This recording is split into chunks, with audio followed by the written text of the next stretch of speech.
All right, let's get started. So I've just set office hours, and so those are posted on the Canvas site, but I'll be Mondays and Tuesdays at 4:30, Monday in my Brickyard office, which is kind of down the street here, and Tuesdays in my Wrigley office. And so then if those don't work out, then by appointment is also fine. And then once we get kind of the transients die out from the semester, then the TA should also have office hours, Taha, so that'll be also be posted on Canvas when that happens. So, all right, so let's get into it here. So, we're talking about an introduction to modeling here, and I can get, there we go. So from last time, what did we just say? What is a model? What is the most general definition of a model? The answer is a what-if question. So I was going to say, so models don't have to be mathematical, they don't have to be computational, they just have to answer a what-if question. And so it gave it different examples of models. And so there's, fashion models. That supposedly answers a what-if question about what if I were to put on this, clothing. Well, I don't know what it'll look like on me, but maybe if I look at it on somebody else, I'll get a better idea than just seeing it hanging on a hanger.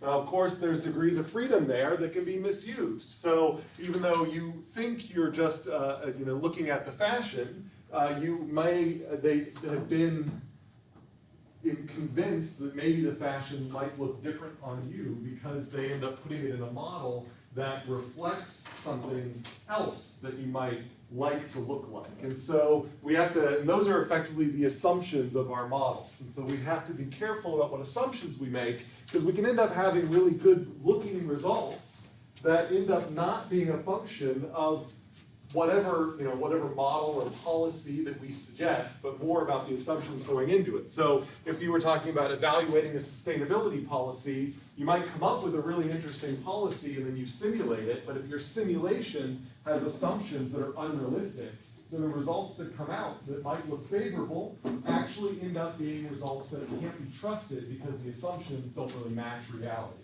Similar to fashion models that all look, exactly the same. So if we don't look like these fashion models, then we maybe can't trust the way the fashion looks on them. Similarly, even something, down at the very other level of, the physical models of the electron or an atom. So those sorts of things, they give us some ability to answer what-if questions about, well, what happens if I put two objects together? What are the sort of forces that we can imagine, or even the term force is a model. But we know that these are imperfect as well, and they only go so far in their precision. And so came up with a variety of different examples of things that answer these what-if questions. We're going to be drilling down into that a little bit more. So how did we say that, like this example, this mouse here that is in a laboratory being held by an experimenter's hand here, how is this mouse a model? What did we say last time? I can wait. Why would we call this a model? Because we test stuff on that. We test, so what?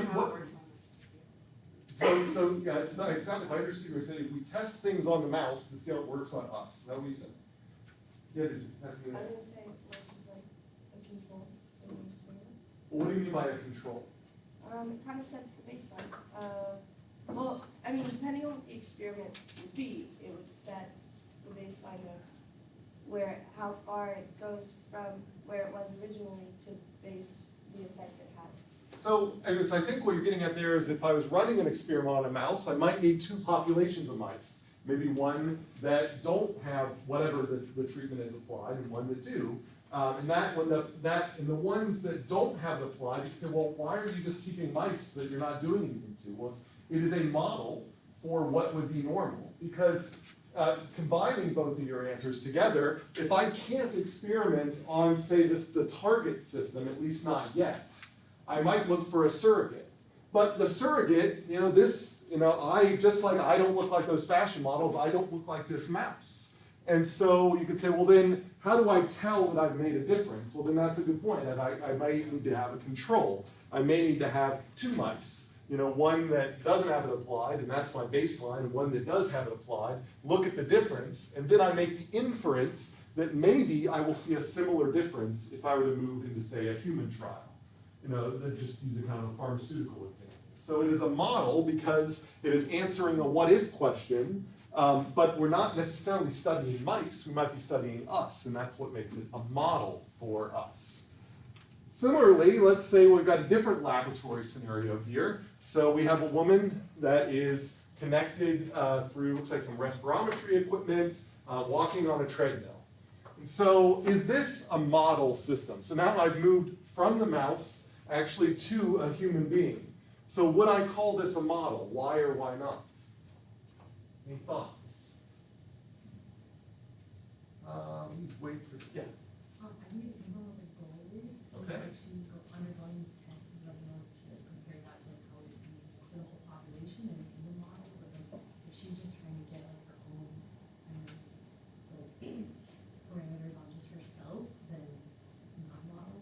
Okay, so that's a very interesting answer. So the thought is here is it depends on what the outcome of the experiment and what the question is. And so if the question is, are we making an inference about a population here, then maybe she is a model for the rest of the population because we can't experiment on the whole population, so we pick one of them and we experiment on them, and then we just hope that we can generalize. And then, but if she instead maybe was going in, maybe she's an athlete and was studying her own performance. Maybe she came in and this is part of a medical examination and she wants to learn about herself. And in that case, we're experimenting on the target system. So maybe then it's not a model.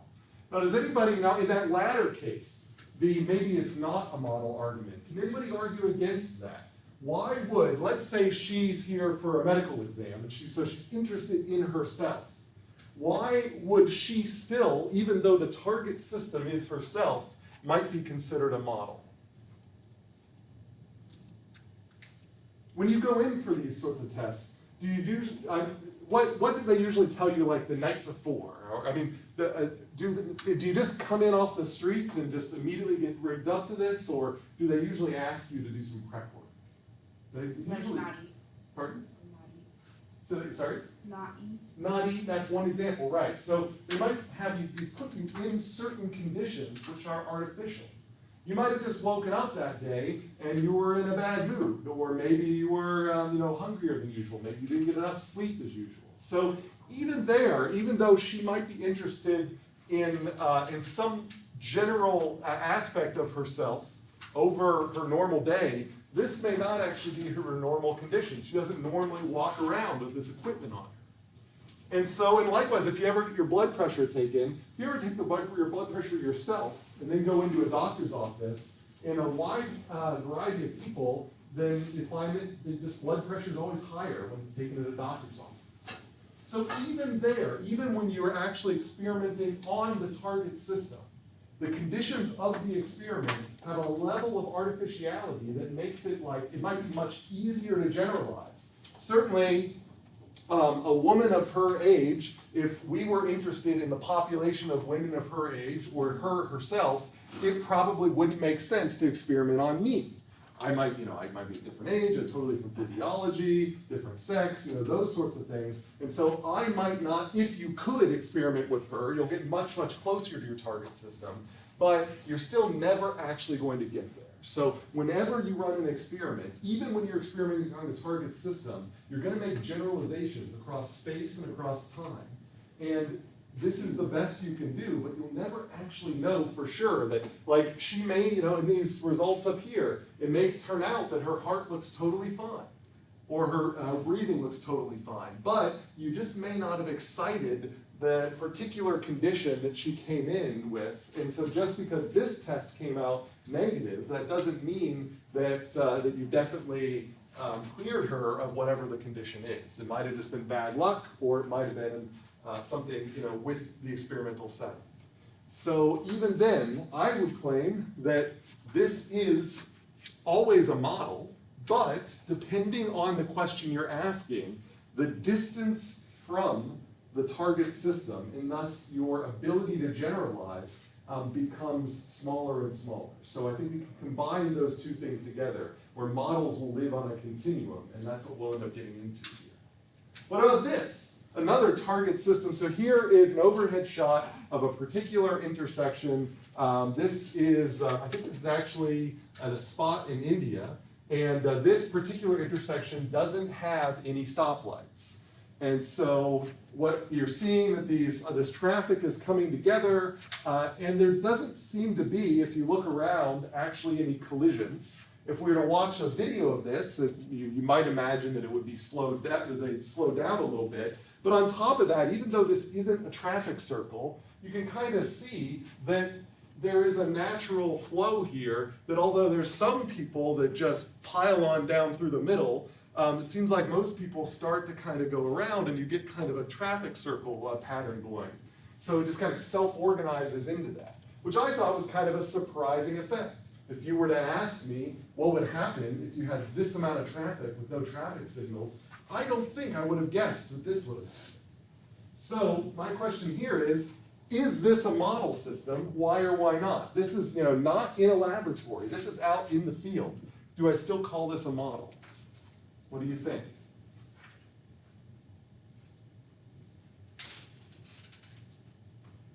Did you call it phenomenon? Pardon me? Did you call it phenomenon just because it's naturally occurring?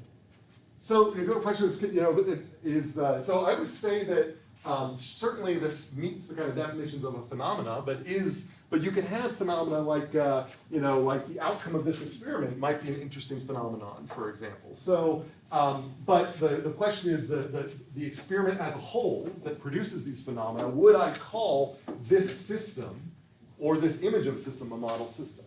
Yeah. I would consider it a model because if models are people driving and maybe they experimented before that, if they go through the middle, they're going to get crashed into, so they're going to do the traffic. Well, yeah, we don't know why certain people are driving through the middle and certain people are going around. And you sort of made a hypothesis there that you're assuming that people that live in this area may have actually had negative experiences when they tried to drive straight through, and then they start going around. There could be other hypotheses that just it ends up that due to congestion, you just get a natural flow, kind of like if you're walking down Palm Walk or something like that, and it's between classes, you might notice lanes form. And those lanes don't necessarily form because everybody says, oh, we only walk on the right. Some people bike, but not everybody. And you get sort of a lane formation. But so now you're starting to at least make hypotheses about what's going on here. But I guess the fact that we're even making these hypotheses and saying that it's not clear what's going on here, but this is a data point, suggests to me that this is a model, because I didn't know ahead of time what possible outcomes could happen here. I could come up with the explanations, but now I see this, and this data point changes the way I think. And if something changes the way you think, that something was probably a model. This is a model for what happens when you set up this condition, which you may not have ever thought about before. So if you were to ask, what if you had a highly congested area with no traffic lights? You'd say, I don't know, I'll make a couple of guesses. In this particular case, you can say, well, in this case, in this spot, then this is what happened. I don't know if I could generalize. If you did this in Tempe, it may not work this way. There might be cultural norms in this area that makes this more common, and maybe in a Western country, then this wouldn't occur. But this is an example, at least at some places, you get this sort of phenomena, and it makes us then cycle back and start asking new questions. Why does this happen? Is it because people have had a history here, and so they intentionally try to drive in a circle, or is it for other reasons? So that's why I'm saying this is a model, because it is reforming the way we're thinking. It's helping us answer these what-if questions. Likewise, the Titanic here. So you can kind of anticipate where I'm going with all of these questions. The Titanic, I would say, is also a model system. Because before, when they built the Titanic, they thought they knew a lot about how these ships worked. But when the Titanic sank, they learned a whole lot about when you build ships this large, you put them in very frigid waters, and you then put them in areas surrounded by large hunks of ice. And initially, they thought that the Titanic just rammed into a big hunk of ice, and that's what caused it to crack. But it turns out that later on, they've done more recent evidence, and they found that the metal that was used in the hull of this ship becomes extremely brittle at very cold temperatures. And if you were to put the equivalent of an iceberg in, say, warmer waters, then this probably wouldn't have happened. But the combination of cold waters, this particular metal, and those icebergs, then ends up setting up the perfect conditions for this to happen. So this is every time we deploy something in the real world, whether the people who are within that system know it or not, they are participating in an experiment. They may not have given their consent, but whether we like it or not, we're going to learn something from this, and we're going to change the way we do things. So engineering or deployment or whatever you like to call this is experimentation. If we were to do experimentation within the bounds of the university, then we would be required to make sure everyone, every subject in the experiment gave their informed consent. That's just a part that if you get government dollars to do research in this country, then you must make sure that anyone you're doing research on gets informed consent. If I wanted to do a study on you, like say I do something different in my teaching, and I want to, I'm interested in how that would change, and I want to publish a paper on it. In order for me to publish that paper, because the university gets those dollars, I would have to go through a review process to make sure, and then I would also have to get your consent. So if you ever go into a class where they do a study, you'll probably have to fill out a survey that says I'm okay with being in this study. But when you're building when you're in a commercial entity like this and you're not getting government dollars, you don't need to get formal informed consent. There's no law against it. And so you end up experimenting on people, whether or not you call yourself an experimenter or not. And the things you deploy end up being models for how things work. Because the scary thing is when you deploy something, you may not actually know how it works. When you come up with a new traffic timing sequence, you may not know exactly how it works. You're just taking a guess that it's going to work okay. And then you just try it out, and we iterate. And so, this is sort of like saying that, the people on the Titanic were effectively these lab mice. The lab mice don't give their consent as well. And so we are okay with that, in federally funded work. And we are implicitly okay with this. So it's just something to think about when you deploy things. And another example of that I like, this sort of a case study here, is anti-lock braking systems. So I'm guessing just by making an inference about the ages of you folks, but I'm guessing that those of you who know how to drive learned to drive on cars that had anti-lock braking systems or ABS systems. How many people, if they slammed on the brakes, have heard kind of like a hum from the front of their vehicle they don't normally get when they press on the brakes, and the brake pedal might be a little softer, and the car comes to a quick stop? How many people, as a show of hands, are familiar with that phenomenon?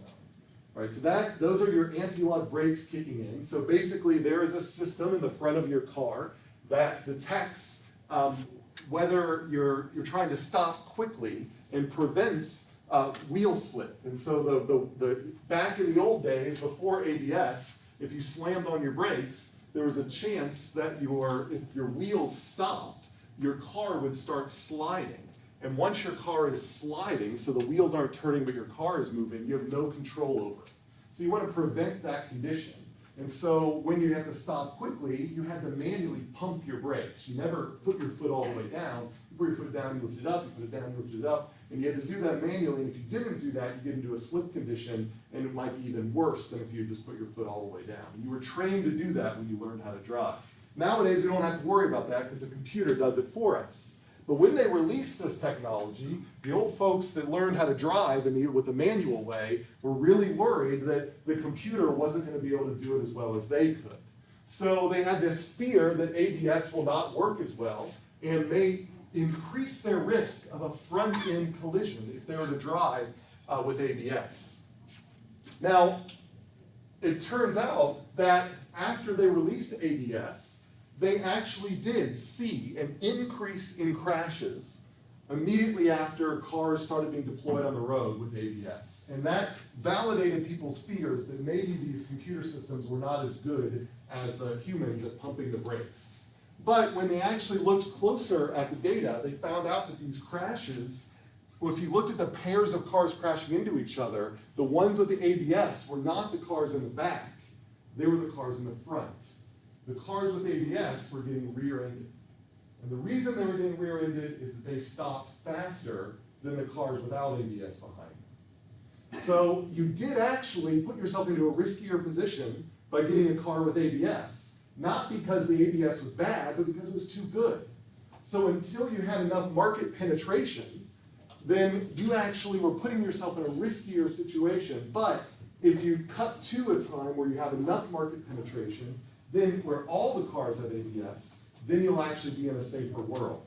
So this was a model here that people had to update their mental models to show themselves that, for one, they didn't really anticipate, they were thinking too far ahead of time, and they weren't anticipating the initial increase in crashes that they were going to get when they deployed ABS. Because they didn't think about this issue, and they didn't think about how you're going to market this to people, and they just, this whole idea of needing to worry about market penetration, this is similar to like immunization or herd immunity. Like once enough people have ABS, you actually probably don't need ABS so long as most people have ABS. Once enough people are immunized, you probably don't need everyone to be immunized, again, just as long as enough of them are. And so this whole process, this experiment, this real world experiment changed the way these engineers thought about that. And now they're using this model as a way to think about further automation systems. Like once you go to cars that start braking for you when their cameras detect a bad condition, et cetera, et cetera. So they need to think about, like, we can't just be in a mode where everything is autonomous. We have to think about that mixed case where you've got some autonomous and some human driving, because that may actually be a really difficult situation. So are there questions about that? Does that make sense, that this idea of experimentation? And I've been using these engineering examples, but this goes with plenty. If you go off and work in a policy thing, and you need to deploy some policy, you might have to wait for people to, recycling, for example, or something like that. It's sometimes encouraging one person to do it isn't necessarily going to be enough, but encouraging a lot of people to do it and getting them all to do it simultaneously, that is sort of what's in your mind. But in order to get there, you've got to go through this transient. And so it's just sort of this example where if your assumptions are that everyone does the thing, then that might be not a good assumption. That might be like the fashion model case. And so we may need to then think about these transient cases, which may not be that exciting, but are very realistic, and we have to get through. So that's kind of what these kind of tell us. All right, so then other things, could things be a model? So can pictures be models? So this is a picture here. If you were to look up, so this is what's called a funnel cloud. And the classic beaver tail cloud formation. So even here, they use another, I would claim this is a model beaver tail. So in your mind, you picture a beaver's tail, and that tells you what this might particularly look like. But so a funnel cloud is a weather phenomenon we don't see a lot here in Phoenix, but if you move into an area that has a lot of tornadoes, then you've probably at least once in your life seen a funnel cloud. And these things, they're kind of creepy. They're like these tentacles that come down from the clouds, and they precede the formation of a tornado. And so you can show somebody a picture of this, and then the question is, how is this picture a model? Similarly, there are these other phenomena called a wall cloud, and you can see that you can look across here, and you can see these things, and you can kind of see why it's could be called a wall cloud. And these also are related to these very dangerous tornadoes. And so a funnel cloud is sort of your average tornado, and a wall cloud means that it's like a really big funnel cloud, and so there's like a really bad tornado coming up. And once we have a picture like this, then if I were to show you a bunch of other pictures, then it's easy for you to sort of see, like, okay, once you've committed this to memory, it's not difficult for you to look over here and say, oh, there's another one. There's a funnel cloud. There's a funnel cloud. If you just saw one of these without first seeing this one, you might just say, oh, that's just like a weird weather formation, a weird weather pattern. But now that I've told you that this here, this picture is a funnel cloud, then you can look at a bunch of other pictures and immediately recognize other funnel clouds. So even pictures, I argue, can be models. So again, models don't have to be mathematical, they don't have to be computational, they don't have to be lab rats. Even pictures themselves can be models. And so, other examples. So, is the picture on the left informative about these? Now we start getting to a point where the funnel, like you can buy that these things might relate to this phenomena, but now it's starting to stretch the model a little bit, and that's why we have terms like wall cloud, because now our model stops kind of working. It doesn't capture all of the phenomena, and so we need sort of additional models to be able to predict what goes on here. And even the term funnel cloud, it makes you think of a funnel. And I hope you can sort of see that if I have a funnel plus a cloud, these words, then in your mind's eye, you start predicting something that looks like this. So words are models. You could say, well, what if there's going to be a tornado? Well, they told me that if there's going to be a tornado, it's preceded by a funnel cloud. And then they said, what's a funnel cloud? Well, if you don't have a picture, you say, well, it kind of looks like a cloud formation that looks a little bit like a funnel. And that person knows what a funnel is. So then now, if they see this, they're saying, oh, I've never seen a funnel cloud, but I think that's one. So words and pictures can actually be models. And so the last kind of example on this picture side here is going back to that respirometry. I can draw a graph like this. And so I can have this graph has got exercise intensity on one side and oxygen consumption on the other. And this graph has a bunch of these, it's basically these two straight lines and these regularly spaced red dots. And what I like about this is it's a model for so many different things. This model is saying the red dots, they don't add anything useful to the picture in terms of like quantitative information because they're fictitious. They're just placed at regular intervals along this line. But what it communicates to me is that if I were to take data on a real person, there would be points that fall along this line. And so this is a model of an experiment itself. And then the line itself is also a model because we're saying that we think in our model of how the physiology of the vertebrate system works, that you're going to, as you increase your exercise intensity, you will increase your oxygen consumption only up to a point. And that point will be the so-called VO2 max. Now this is just an idea. Now this has been tested, and this is consistent with data that we have on all sorts of vertebrates out there, including humans. But initially it was just an idea. And if somebody said, well, what is your idea? What do you think is going to happen? Then they're going to say, well, all right, this is what I think is going to happen. We're going to see if we're going to take these data, and they're going to climb and climb and climb and hit a point, and then if people actually manage to exercise more and more, they're not going to be able to take in more oxygen, and so their body's going to have to compensate, and they're going to start doing anaerobic, or anaerobic respiration, and so their other things will change inside the body. So there'll be these two regions, and the physiology will totally switch at this particular point. It's an idea, but it is communicating a what-if answer to me. What if someone were to exercise and get their intensity increase more and more and more, and you can draw that. And I think you probably, that's why we have whiteboards in these things, is people always say, could you explain that a little bit better? What would happen if this? And somebody goes over to the whiteboard and they start drawing a picture. And that picture becomes a model.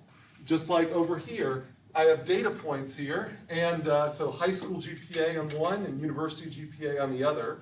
These are real data points, and somebody's fit a line through them.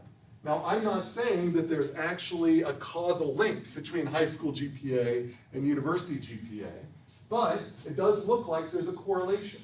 And so this line that someone's drawn here communicates to me that there is some sort of relationship between these things that we can now talk about. We can say, what if someone had a high GPA in high school? Then we can say, well, we might predict they're going to have a high GPA at university. What does that mean? That sort of starts the conversation. But before drawing this, we don't actually you could come up with that idea. Like, I think the GPA in high school correlates to the GPA in the university, and you might be able to draw this line the same way you draw this line. But then the data ends up communicating to us more confidence in our model because we actually see that the data looks like that as well.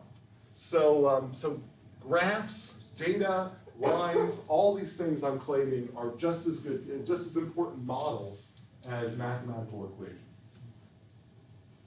So models answer what-if questions. So are there any questions about this statement? Does this speak make clear?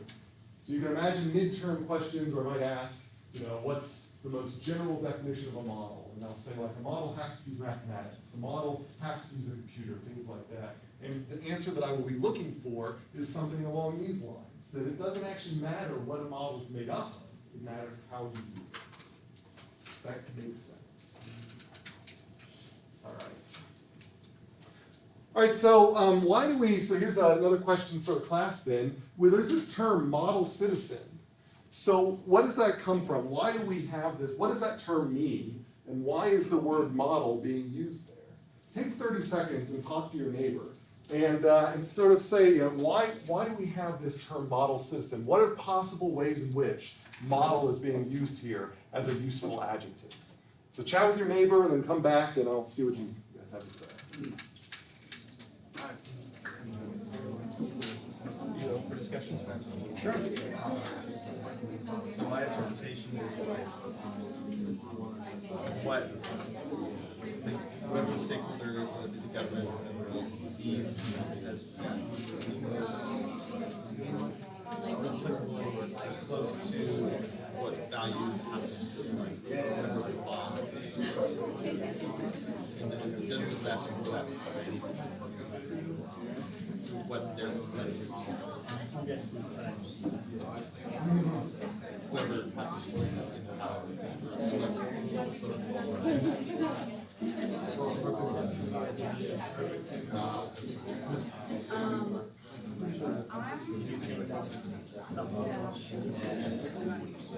Should there be a social norm? Or that's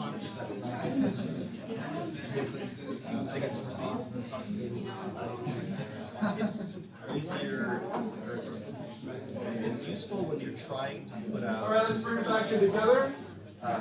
So, what are some examples of things that model citizens do?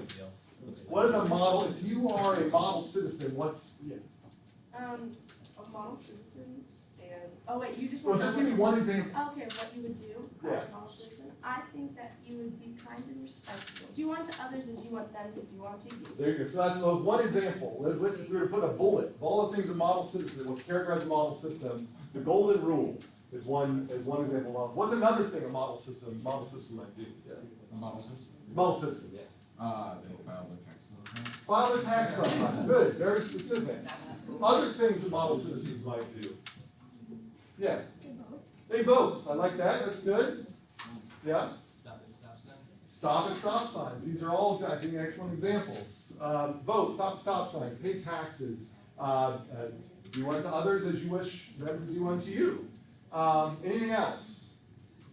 I'm sure we can come up with lots. Yeah. Walk the little lady across the street. Walk. Yeah. That you see someone who maybe is having trouble crossing the street. You help them across the street.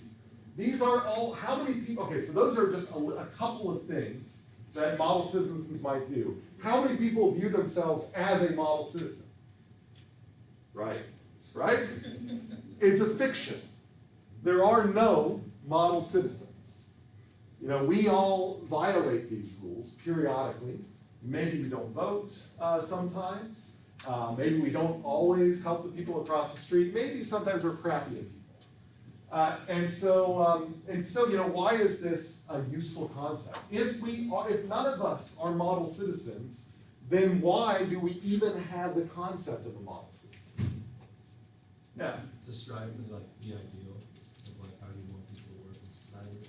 Okay, so that is one way in which we can define model citizens. Is maybe this is prescriptive. Maybe a model citizen is a list of things that someone has agreed on are good things for us to do. So let's say if you have a virtue ethic, then this might be the virtue that you strive to live by. And so this is a list of rules that you're saying that if I am virtuous, then I am going to do all of these things. I may not always do these things, but I'm going to strive to do that.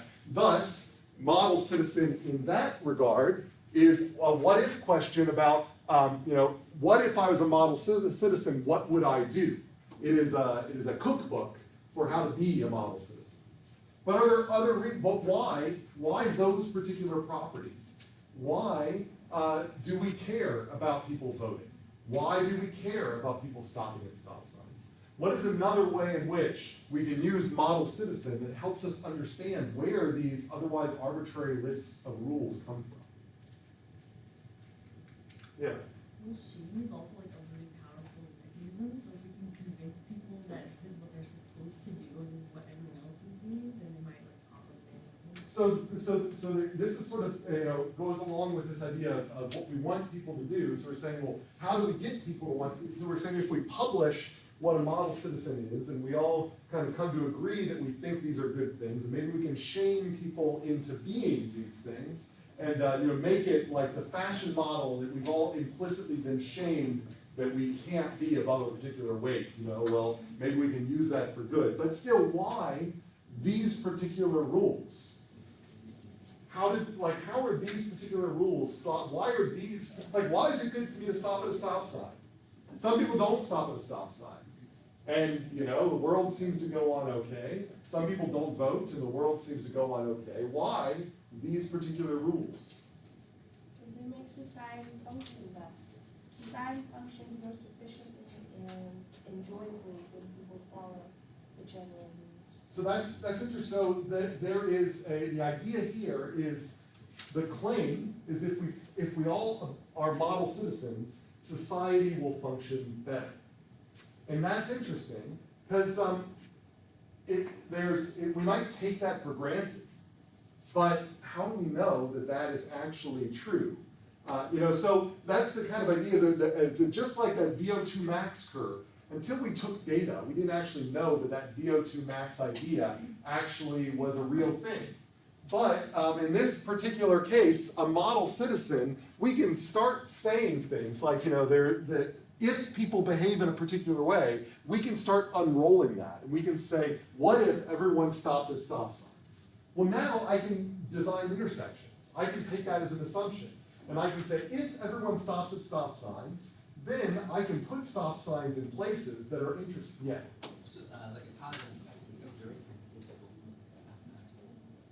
That's right. That's right. So if a model citizen can also be assumptions in a model of society.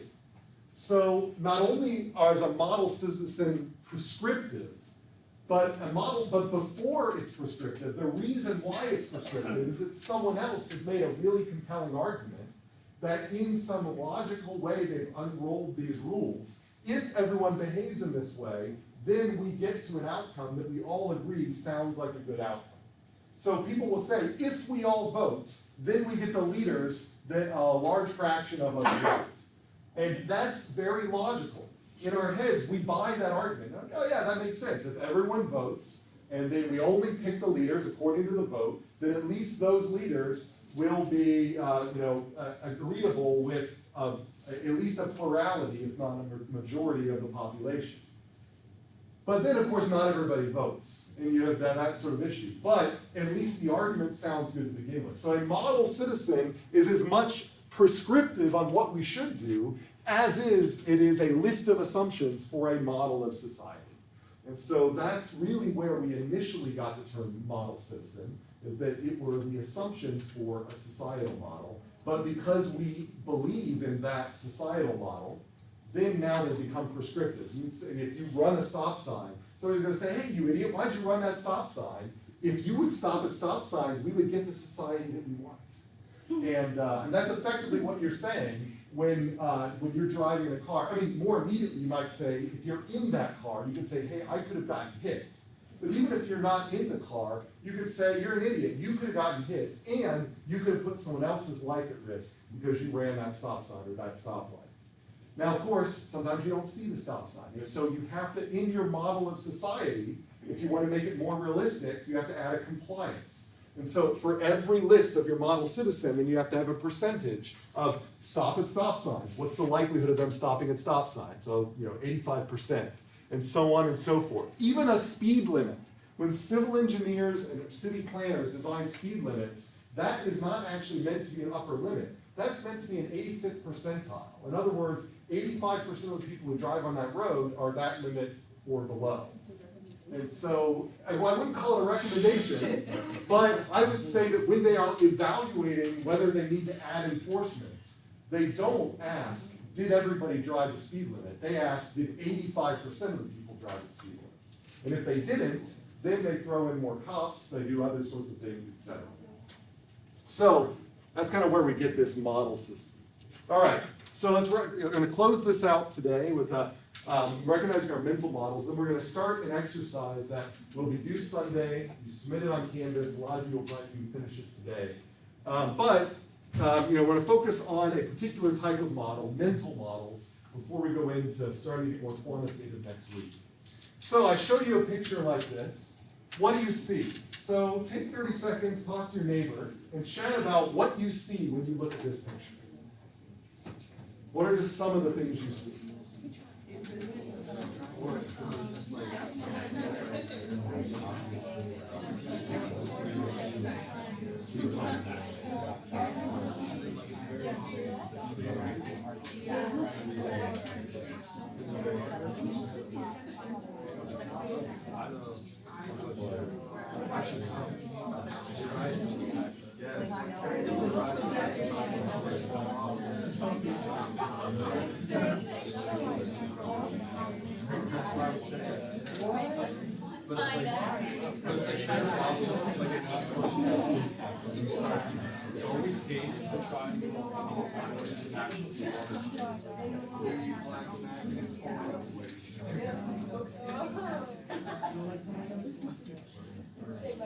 But like even the ones that are higher, All right, I'm hearing an excellent diversity of ideas. So let's pull it in, and so what are some examples? What are the things that come to mind when you look at this image? I heard some things about magnets. What would you say there? 3 magnets holding up a piece of paper. All right, so I hear, just looking at this, without me giving any other background information, this narrative of 3 black magnets holding up a white piece of paper.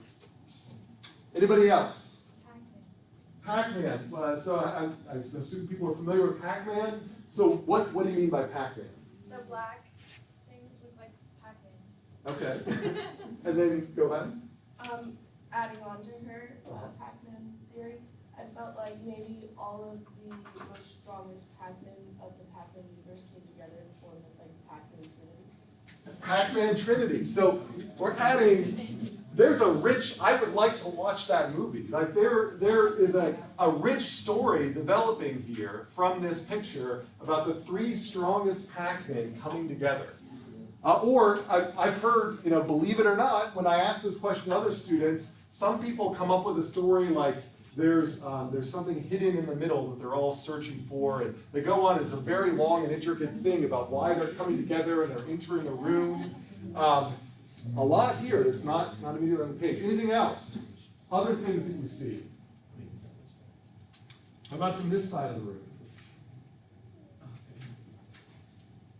See 5 conjoined shapes. 5 conjoined shapes. So what are the 5? The one triangle that's faced up, the one triangle that's faced down, and then the 3 circles that are. All right, so I got 5. So I hear 5 shapes that are conjoined. A triangle here that's up, a triangle here that's pointing down, and 3 circles. So that's interesting, especially because if you really stare at it and squint, you realize there's actually none of those shapes, right? This is not a full circle, that's not a full circle, that's not a full circle. These lines are actually drawn, but they're not completed. And this triangle here is not actually drawn, it's the absence of something there. And yet, when you look at it, I think it's totally acceptable to say there's 5 shapes in this. Anything else? That Star of David. Star of David. So that's another example of a shape that you're inducing in your mind that is, looks like a 1, 2, 3, 4, 5, 6 pointed star, but there's no actual star there. I heard other people talk about a white piece of paper. How many people had a narrative that had involved a white piece of paper on top of something? Anybody? You talk about a triangular something sitting on top of other things? So you've got imagine a white triangle maybe sitting on top of some other shapes, preventing us from seeing those shapes. So none of you all came up just listening around, and there are more ideas than that, you all came up with these really interesting ideas of what could have produced this. Your mind, this, I'm claiming, this is not a model, but you had models in your mind that you have used, built up over years of experience, that have allowed you to ask yourself, what causal processes could have produced this right here? Your minds answer that what if scenario. What if I encountered this in real life? And you'd say, well, maybe I live in a world that has 3 Pac-Men that come together. What if I live in a world where somebody took this shape and they set it on top of that, et cetera, et cetera. So now, we've now moved from the picture being the model to the picture uncovering the hidden model that is in your head. So let's go to a different one. What do you see here? So just staring at this without even chatting at it. So what are some descriptions of the image that you see on your right here? How would people describe that? A man about to be, a man's about to fall through the floor. How many people see a man about to fall through the floor? Yeah. All right, a lot of agreement there. Anything else that you see? Pardon? Is he asleep? Maybe a sleeping man. He's missing his arms, or missing behind his back. An armless man, a man with arms behind his back. If the man is about to fall through the floor, what is the shape of the hole that he's going to fall through? A circle, a perfect circle. I heard somebody say ellipse. What, does anybody have any opinions about the disposition of this man? Is this somebody you would like to be friends with? No. I hear a lot of no's. You're condemning this poor fellow who's about to fall through the hole and you haven't even met the guy. So we can keep going here, but the interesting thing, if we look through this, there is not actually any closed shape underneath here. But I think those of you who said, well, there might be somebody underneath the floor that's cutting this hole out with a saw. Some people, like most of you said this was a circle, but if you actually look how wide this is and the way it's drawn, you see that, well, it's much narrower in this direction than it is in this direction. So it's drawn as an ellipse. But in your head, using a mental model, you sort of say that, well, based on the positioning of the feet of this person, I imagine that based on my perspective, I'm perceiving it as an ellipse, but it is actually circular. But there could be other angles and things like that. So that might be going out on a limb, so to speak. You call this a man, but these are weird proportions. This cartoon, to me, is not a really great anatomically correct, version of a human being. Look at this nose. I mean, I have a large nose, but my large nose does not quite match what's going on here.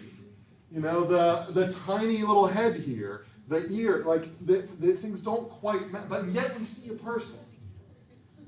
So this sort of shows you that you're doing a lot of work in your head to make sense of something that, logically, if a computer were to look at this, they would not come up with any of the things that we all can agree on. We have a shared mental model about the narrative that's going on here.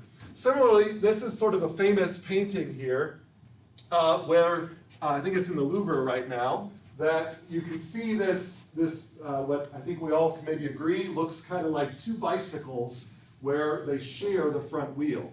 And in French, up top here, this is basically saying that this is a model for those that have just gotten engaged, for those that are starting a long relationship with each other. And down here, where the back tire is linked together, then this is for a couple that is about to get divorced. And so if you look at this, you say, oh, I get it. It's like here, I've encountered someone who I want to spend the rest of my life with. I am as close to them as possible, but I want to be closer. And I can't even be more closer to them, even though I feel like there is a gap between us that I just can't help to close. And so this captures that feeling, even though it's just these 2 bicycles together. Likewise here, you're at the end of a relationship, and you're stuck with someone, you can't get away from them, but all you want to do is to get as far from them as possible, just by flipping the bicycles around. And so I look at that and it communicates an idea, even though none of that idea is really on the page. And then they actually built these things, and so this is actually, well, I was going to say a model. This is actually a real instantiation where somebody's put together a bike that looks this way, mimicking this here. But I didn't have to build this to know that this would not actually be a functional bike, because I know in my head how a bicycle works, and I know that if I tried to operate this bike, it would be very difficult for this thing to actually work. So it's an example of how we're using our mental models to make sense of these things. Likewise, if I show you a picture of a fishing boat, and you see this one back here, this individual driving the boat using this rudder, then you can imagine how you might drive that boat. Now, if you've never sat in such a boat, if you've never driven a fishing boat like this, then you might say, well, I'd like to turn the boat left. And based on your mental model of, say, driving a car, you might push the rudder to the left. But after you've done that, because there's sort of a reverse action here due to this fulcrum, the boat might turn the wrong direction. So you would need to update your mental model and say that, oh, shoot, when I'm driving in a boat, when I want to move left, I actually have to move the rudder right. So how many people have seen the movie Independence Day with Will Smith? It's now becoming an old movie. So there is a scene in which she gets into an alien vehicle. Someone has taped a piece of paper to the front telling him which direction is forward and backward on the stick, and they've taped it upside down. And so he pushes it forward, and they go flying into the back, and they hit the back of the area that they're taking off from. And he says, some jerk, they got it backwards. He flips the paper around, updates his mental model, pulls back, and then they take off. And I think it's sort of a similar thing goes on here. We have a mental model. We don't know necessarily what's going on under the surface, but we have an idea about how to drive this boat. And if we're wrong about that idea, we update our mental models, and we're off on our way. So mental models are extremely powerful and extremely flexible, but they have limitations, which is why we build the other types of models that we'll talk about for the rest of the semester. So if we read this passage here, what I enjoy is I've been using this passage for many years, and the answers I get to the question that will come up here vary as the age of the students vary. And they've actually done a study on this to show that this holds over decades. And so the situation here is a man and his son are driving in a car. They get hit and they into a fatal accident. The man is killed instantly. The boy is knocked unconscious but taken to the hospital unconscious. The doctor sees the boy in the emergency room, looks at the boy, and says, I can't operate on this boy. He is my son. And then some people would ask, when this came up, what's going on? And 20 years ago, people had no way to answer what was going on here. So how do you sort of explain this situation? How would the doctor, the boy's father is killed, and the doctor claims that the doctor can't operate on the boy because the boy is the doctor's son. How do we explain that? Yeah. The doctor is his mother. It's easy, right? But in the 70s, when we would give this up for like modeling examples, people would stare at this because their mental models were such that an emergency room doctor would always be a man. They did not live in a world where this could happen. Now, the interesting thing is there is another possibility. The emergency room doctor might be a male. I gave this question to a SOS 212 class, say, a year, maybe two ago, and the first answer came from the room and said the couple was gay. And so that also is something that probably wouldn't come up in the 70s, right? Because people didn't have a mental model where that was a normative thing. And now, it does, which I thought that's great for gay rights, but man, women's, rights is just obviously struggling. So the fact that is the first answer that came out. So Older audiences often cannot make sense of this. Younger audiences don't see any puzzle, right? I mean, you seem to sort of like actually almost seemed offended that I was asking. And I think Just that like people couldn't make sense of this. right, yeah. But there's papers written about this situation. I didn't come up with this. I copied and pasted. So all models are wrong, but some are useful, and that goes for your mental models too. How useful was your mental model? I'm assuming that a large majority of you read this and didn't see a problem, which meant that you've got a mental model that can incorporate this into your worldview. But once upon a time, if you had a time machine and you brought people from the 70s into here, then they might go into an emergency room and they would use these cues, say from people's gender identity, to sort of assume that they knew what role that person had in but now we don't have the same correlations between gender identity and the role that they're playing there. So just shows that mental models do change over time. So mental models, they're a tremendous store of information. You guys took not even circles and triangles and turned them into narratives about the most powerful Pac-Man coming together. And that shows that you're adding on huge amounts of information that were just not in there. But their weakness is they have trouble handling complexity and dynamic change. And so once you add a lot of components, then you might be able to come up with a narrative about how things work now. But when you predict how things are going to work in the future, it may not work out. So in the 70s, somebody could have understood how an emergency room worked. But if you ask them to predict what an emergency room would look like now in this decade, then they might not be anywhere close.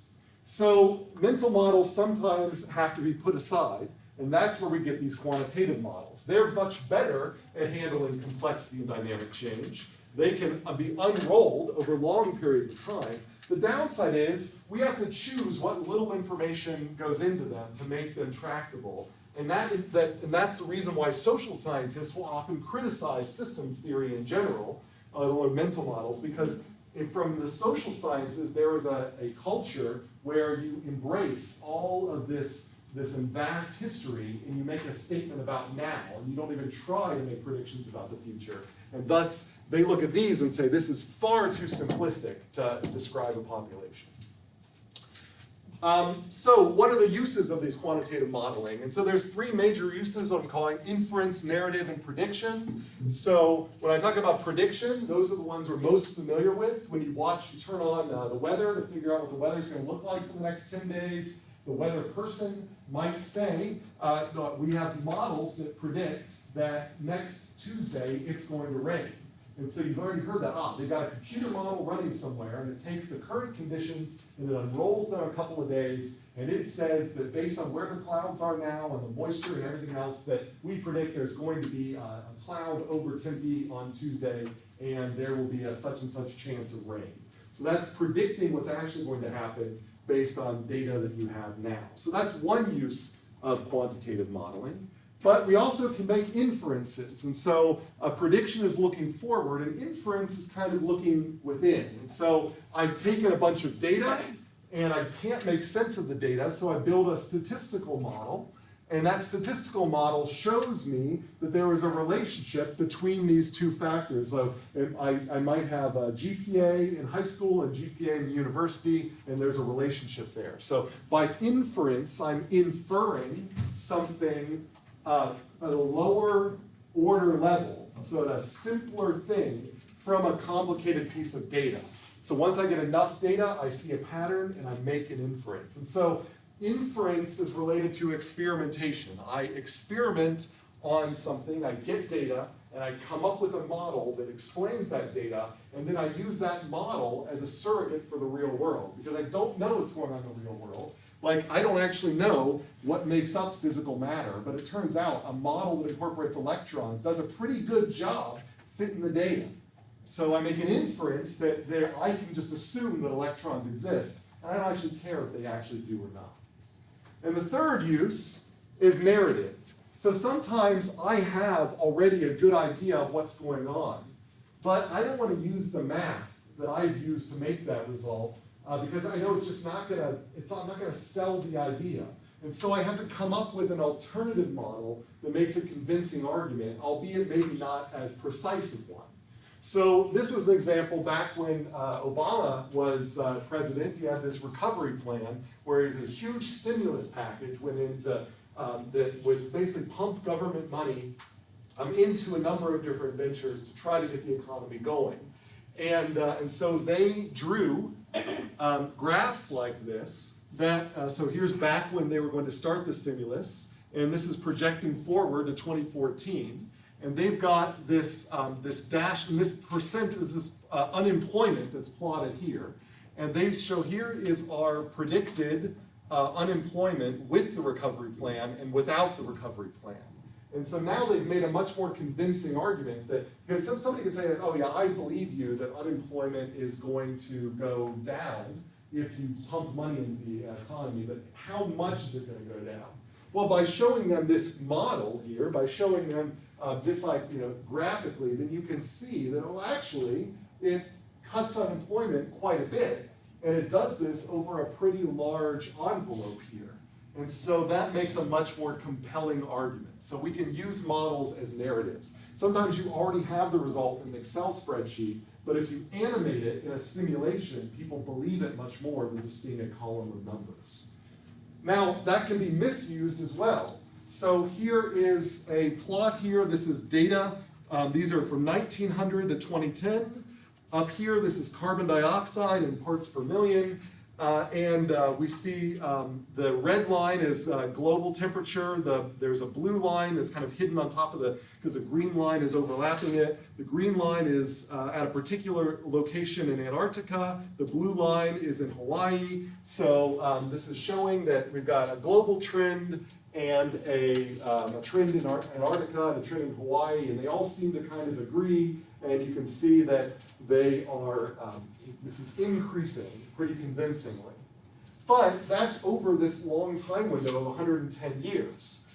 If I were to instead zoom in on just this section right here, then this global thing here doesn't look like it's increasing very much. In fact, it looks like it might be decreasing a bit here. So by massaging the data, by showing only a little piece of the data, that's just as bad as making kind of bad assumptions, as you can end up telling different stories. So we can manipulate these things to tell a different story. And that's why we always have to be careful about listing our assumptions or asking for assumptions if they haven't been given. So these quantitative models take a bunch of different forms. Now, I guess before I go on, are there any questions about this? These three different forms. Is it clear what I mean by the difference between prediction, inference, and narrative? Okay. So analytical models are something that is kind of similar to what you'd see in SOS 211. You form a differential equation model, and you use mathematics, and you can solve that differential equation model, at least in some sense. This solution over here, I'm not asking you to read it or understand it. It kind of actually proves my point that I'm about to make here if you don't understand it. This is a description of what the steady state value of a population that's been infected with a disease over a long period of time. This will tell you how many people will have been infected, how many people will have never been infected, and how many people will have been infected and recovered based on this model here over a long period of time. This does not tell me what the trajectories look like, how quickly people get infected, how quickly they cure, those sorts of things. That is not in this here. It's just the steady state value, what happens after long periods of time. And so the strengths here is that I get an exact solution out of this analytical model. The weaknesses here is that this can be difficult to solve and even worse to communicate. If you were to just put this in an article, like in the New York Times or something like that, you're just not going to be able to make your argument. And then likewise, this also can only describe static or equilibrium phenomena, long time scale phenomena. Numerical methods, like you put in a spreadsheet, do a little bit better because you can plot out the same sorts of models with graphs like these. Like if you did these logistic growth models in SOS 101, then you might have gotten these sorts of things where you see populations and you don't only you not only know where they'll be in the end, but but you also know what will kind of happen up until that point. But once you put things in these numerical methods, like these spreadsheet formats like this, it's difficult to imagine changing them because you have to edit a bunch of formulas and you're not really communicating the underlying process here. The graphs are good, but the structure of the model doesn't really communicate what the model looks like. And so that's why we go to these simulation methods where we can actually draw models in a computer sim that are very easy to interpret, or much easier than the math. We still get the same sort of plots out. We don't get the exact solutions we get out of the mathematical model, but we can play with these and make modifications much more quickly. And this is the realm of what we do all semester. So there are three major simulation methodologies: agent-based modeling. Marco Jansen teaches a couple of courses in ABM if you're interested in that. Discrete event system simulations, I teach some courses in that. And then also over in the business college, I teach courses of that, and system dynamics modeling. And so we're not going to focus on these. So when I talk about simulation this semester, just know that there are other types of simulation. They work in a similar way, but we use different constructs within them. So these constructs are going to focus on things that we can model as smoothly varying quantities, as opposed to things that where we're modeling like every single individual in a system. So system dynamics modeling, this method, it's a branch of control theory applied to socioeconomic systems and management science. It focuses on problems in which time is an important factor. When we want to know what happens over time as opposed to just at the end of a time or what's happening just now. It's how we unroll things and we care about the entire trajectory over time. So by the end of the class, you'll be familiar with behavior diagrams like these and the types of system structures that produce these. And using your familiarity with that, when you draw new systems, before you even simulate them, you'll be able to make a guess at what those systems will do. And if you simulate them and they don't behave in these kind of prototypical ways, then that identifies there's something really interesting going on in your particular implementation that's worth further study. So that's basically an overview of what is a model and how it's going to apply. We're going to get more quantitative and start building these models next week. As we close here, are there any questions? Yeah? Three approaches to modeling, like the agent-based modeling and system modeling, are those like types of simulation? These are all three different types of simulation. Okay. Yeah. So there are, like NetLogo is a tool typically used for this. There are a bunch of tools for this discrete event system, like AnyLogic is one of these, Arena, there's a bunch of different models here, and then we would be using VinSim and InsightMaker. There's other tools for system dynamics modeling like Stella, that's another popular one. So there's a bunch of different software tools that are designed for these different sim models. Once you get used to one type of sim, it's easy to wrap your heads around the other type of sim, but it's kind of like learning a different programming language. Once you're using Excel, if you want to then go to C, then that might be kind of a big jump, but you at least buy into the fact that programming might be useful. All right, so where I want to close things here is, we don't have a lot of time to start on this, but if you go on to Canvas, there are 3 questions. And those 3 questions basically are like the mental model questions we did here. I'm going to show you 3 images, and I'm basically asking you, identify the mental models that you're using to make sense of these images. So if you were to go onto Canvas, for the last couple minutes of class, you can feel free to give this a shot. This shouldn't take you more than a half hour to complete this assignment, but it is due Sunday night.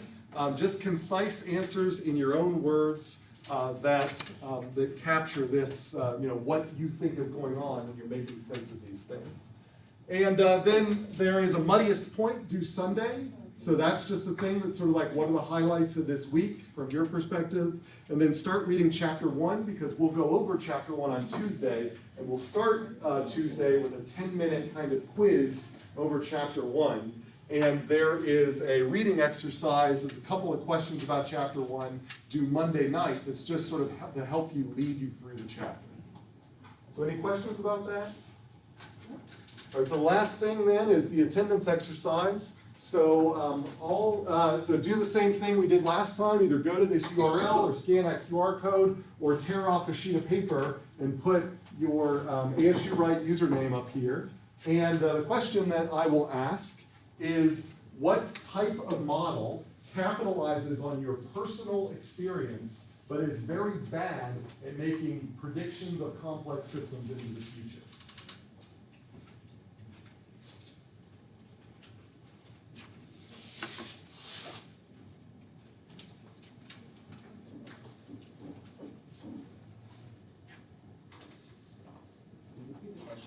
The question is, of the types of models that we talked about here, what is the kind of category of models that capitalizes on a person's individual experience over their entire life, but is very bad at predicting what might happen in the future for very complex situations? I'm just looking for like 2 words where the second word is models.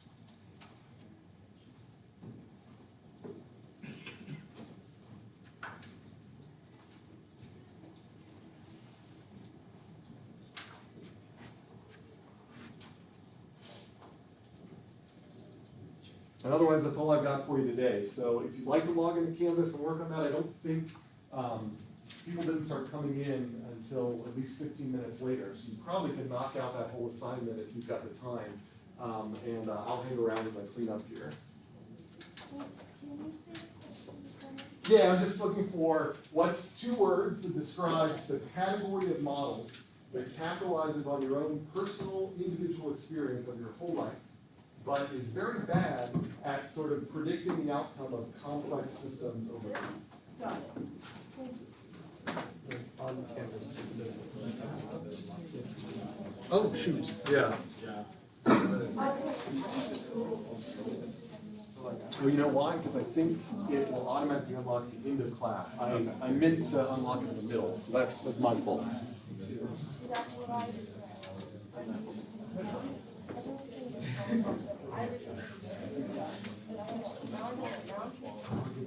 Now I can't